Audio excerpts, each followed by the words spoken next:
Una economía es una colección de procesos de producción y consumo que están trabajando todos hacia la solución del problema económico central. El problema es que solo tenemos acceso a una cantidad finita de recursos, pero el potencial para el consumo humano de bienes y servicios es prácticamente ilimitado. Esta es la base de la economía. Cada estudio, cada artículo, cada teoría, política económica o experimento es en última instancia un intento de encontrar una solución a un problema que por su propia naturaleza no tiene solución.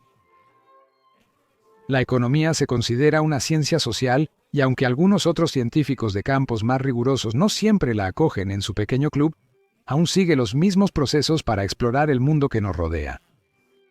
Y al igual que en la ciencia, o en cualquier caso que sea extremadamente complejo, existen desacuerdos entre los profesionales en todos los niveles académicos y a lo largo de toda la historia del tema. Las escuelas de pensamiento económico son formas muy amplias en las que los economistas se agrupan en grupos básicos. Lo primero que hay que saber sobre estas escuelas de pensamiento es que están de acuerdo entre sí en la mayoría de los temas.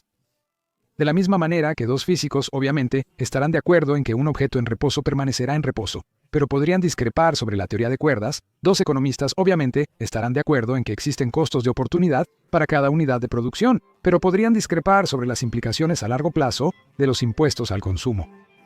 Pero las razones por las que es mucho más probable que escuches sobre desacuerdos en economía, en lugar de física, son tres. Primera, la base de la economía es una pregunta sin respuesta, por lo que hay un cierto elemento de filosofía y moralidad en esta búsqueda académica, sin importar cuánto intenten los economistas esterilizarla con matemáticas y estadísticas. Segunda, las economías son muy difíciles de experimentar. Si hay alguna teoría nueva y radical sobre la tributación efectiva, la única forma real de ver si funcionará es lograr que esa ley tributaria se apruebe en un país y estudiar los resultados. Si el experimento no funciona, entonces acabas de destruir una nación. Esta dificultad para probar también significa que muchas ideas marginales son difíciles de refutar de la misma manera que lo serían en un laboratorio de química. Y tercera, la economía es algo que todos sentimos día tras día.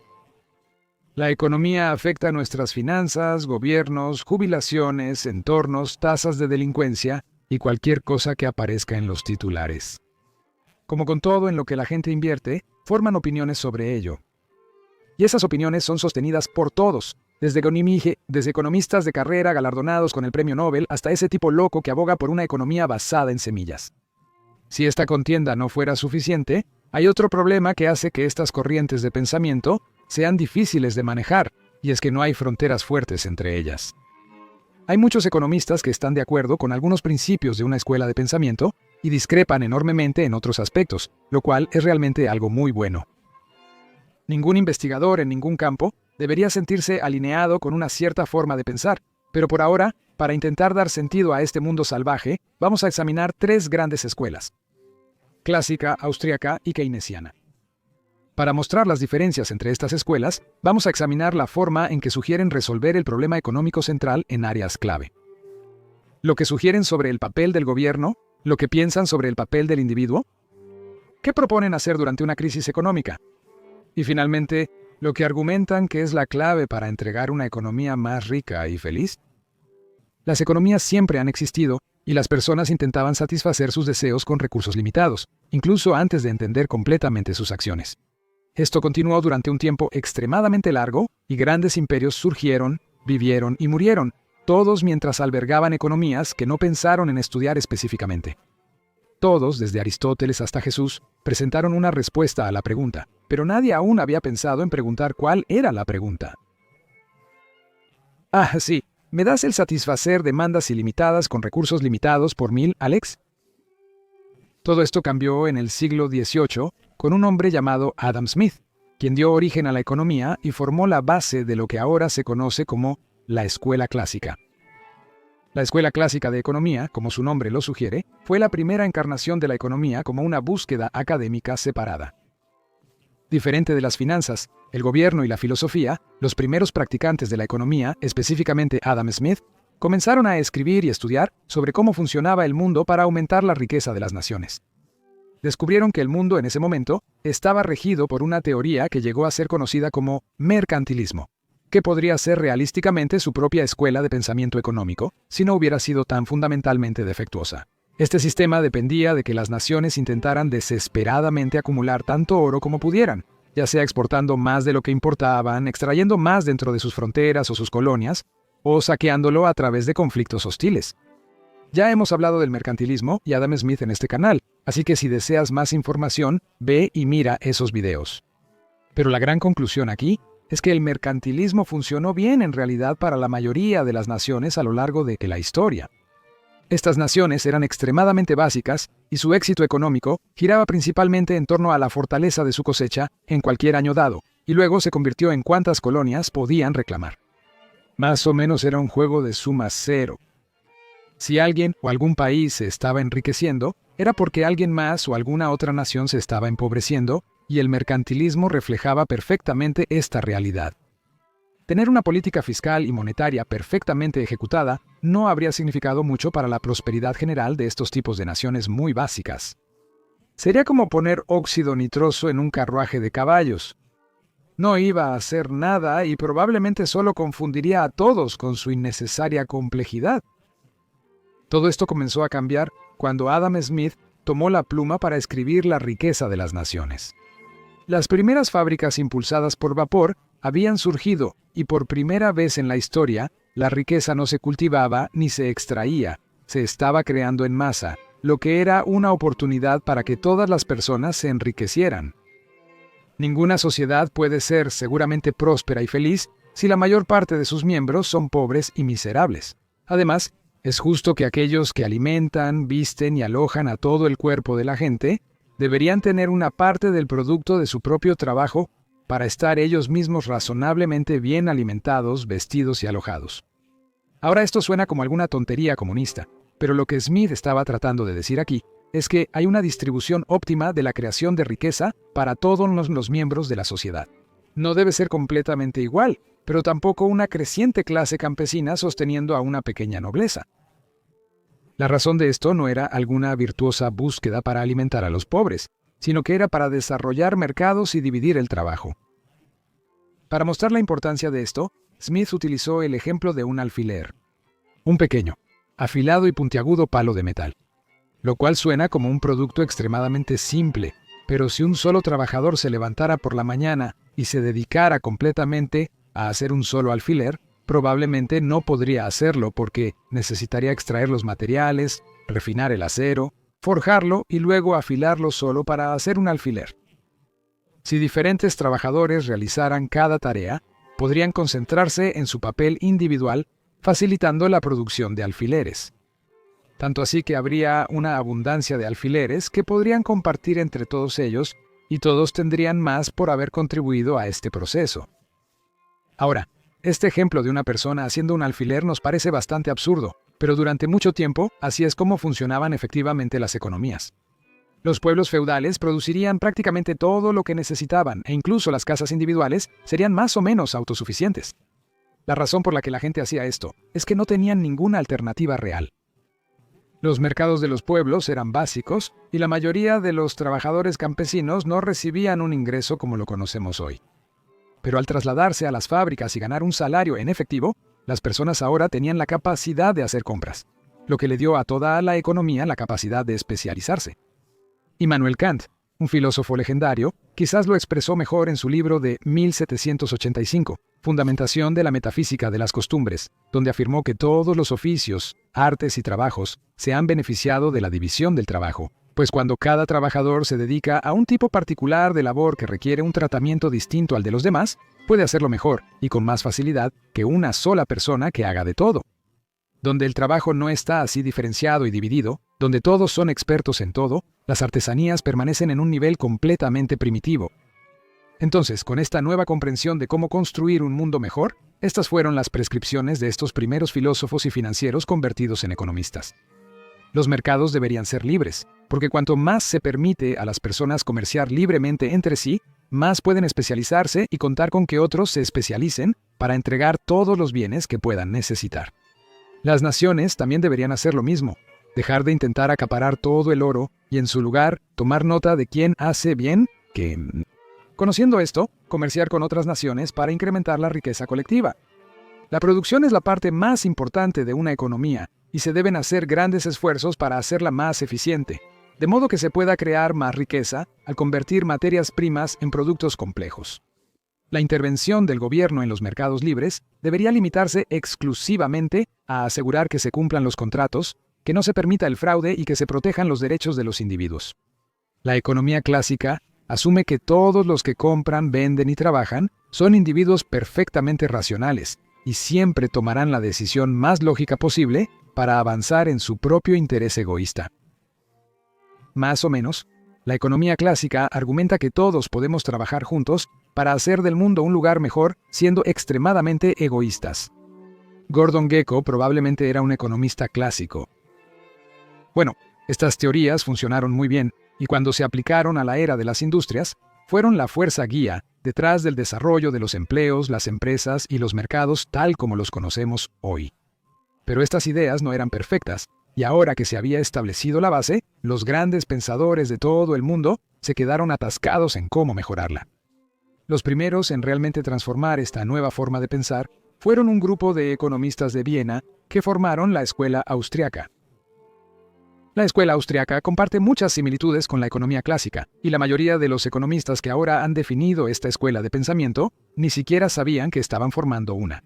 De la misma manera que probablemente Adam Smith ni siquiera sabía que estaba creando la disciplina de la economía.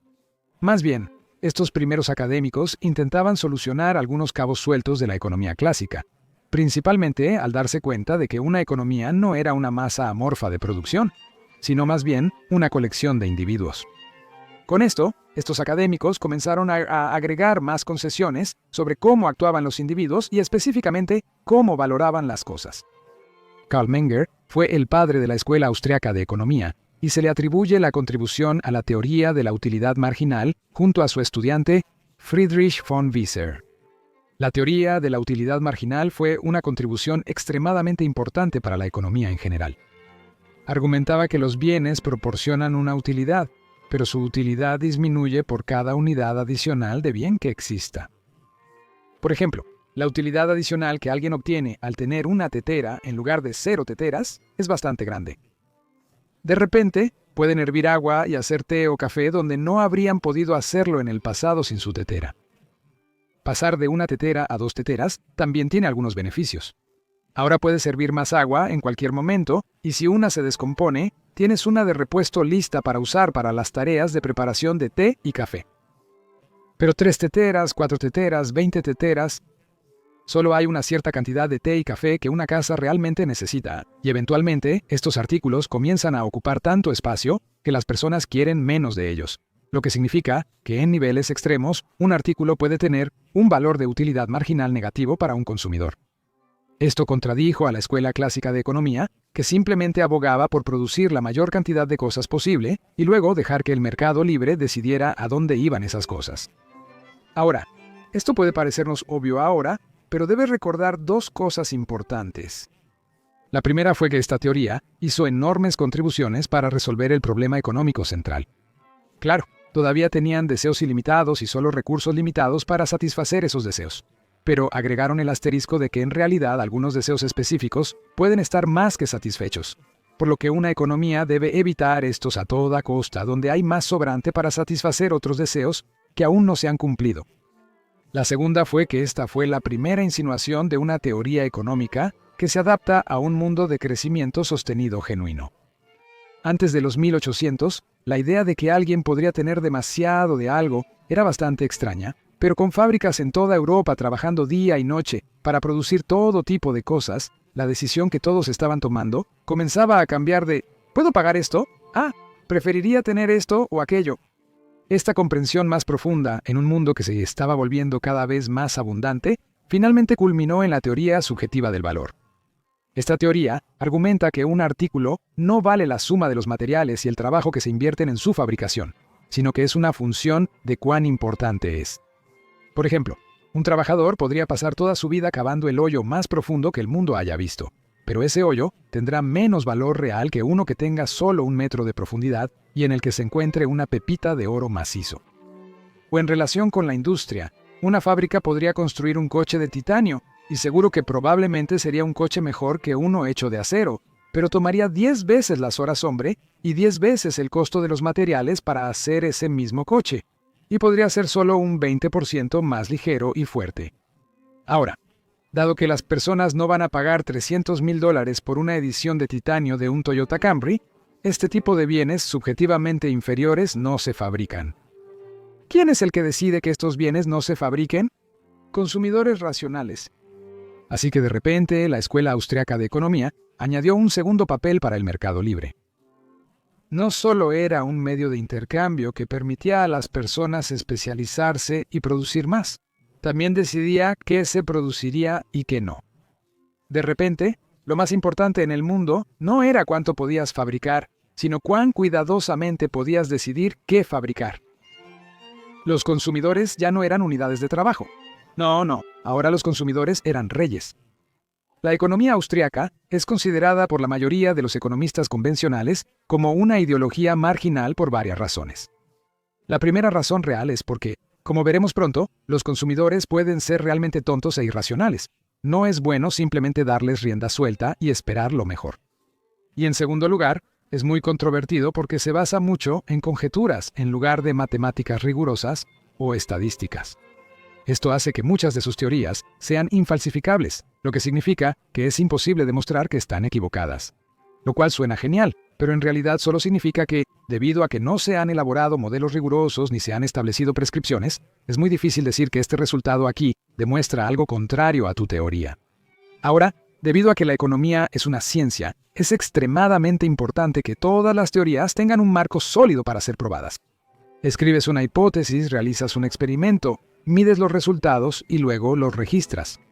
Si no puedes hacer eso, entonces no es ciencia. Por esta razón, personas como Paul Krugman han señalado que la economía austriaca es más una rama de la filosofía que de la economía.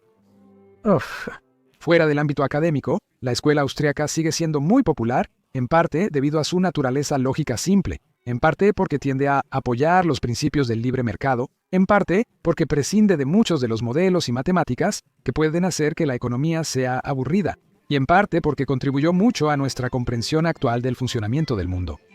Solo porque los economistas académicos modernos despreciaron esta escuela y sus expertos, no significa que sus contribuciones fueran menos importantes. Actualmente, conceptos como utilidad marginal, elección del consumidor y costo de oportunidad son los primeros que los estudiantes aprenden en sus clases introductorias de economía. Pero aún existen formas de mejorar esto y convertir estos entendimientos e ideas en un marco de trabajo viable para cómo dirigir una nación, más que permitir a la gente actuar a su manera. Es aquí donde entra John Maynard Keynes. Si una persona común ha oído hablar de algún economista, sería Keynes.